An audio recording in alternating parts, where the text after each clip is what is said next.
Yeah, that makes sense. And I think I've had a lot of those, similar types of discussions over the past couple of years. And, most people lean towards vVols when they understand technology. It's the same with vSAN. You talk about policy-based management and people feel that it makes their life easier. But still, we do have customers using VMFS. And we even have some customers preferring VMFS over vVols. So, what are some of those arguments that customers bring up to you why they would want to use VMFS over vVols? Because there are customers doing it.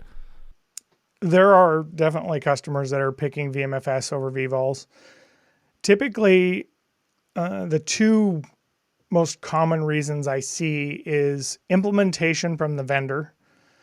The vVols either isn't mature enough on that platform, and it might be, connectivity issues or the VASA provider issues or something like that, where it's just they're seeing some of the other vendors that are advancing vVols and this vendor hasn't done that. And so that typically that's the most common that I see why customers either move back or don't move to vVols in the first place.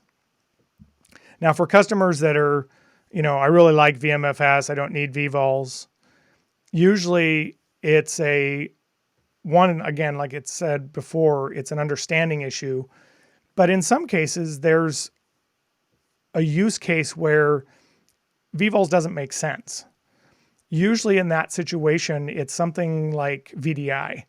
When you've got VDI, say you've got linked clones, and so you've got thousands of VMs that are all the same, you're really not going to gain any benefit on using vVols for those VMs.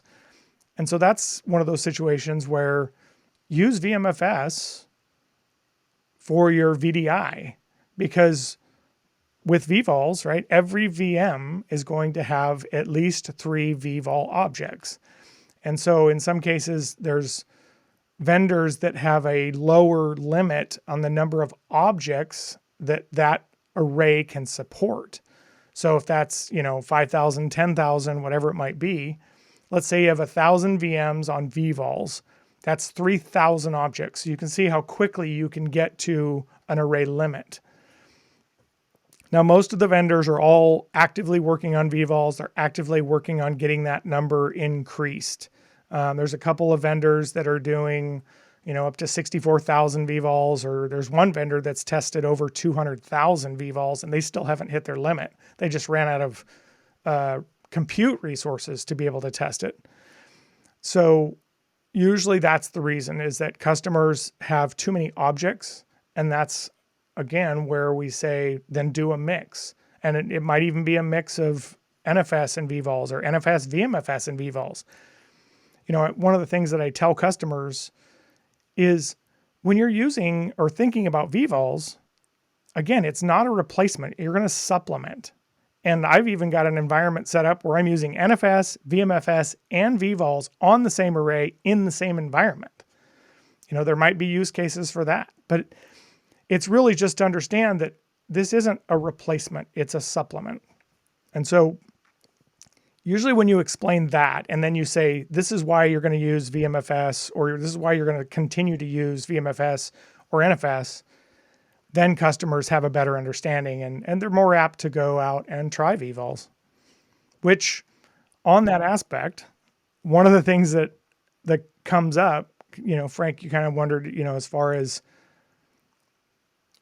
reluctancy, is there's still some customers or a lot of people that think, vVols is not really the primary direction or the primary objective for VMware or for partners. And that's very much not true. Most of our engineering development is now going to vVols. Now, I do like to make sure that customers understand that VMFS, NFS, and even RDMs are not going away, and we haven't stopped development on them. But most of the engineering efforts is on vVols. And again, that really goes back to what you said, Duncan, which was that policy-based management.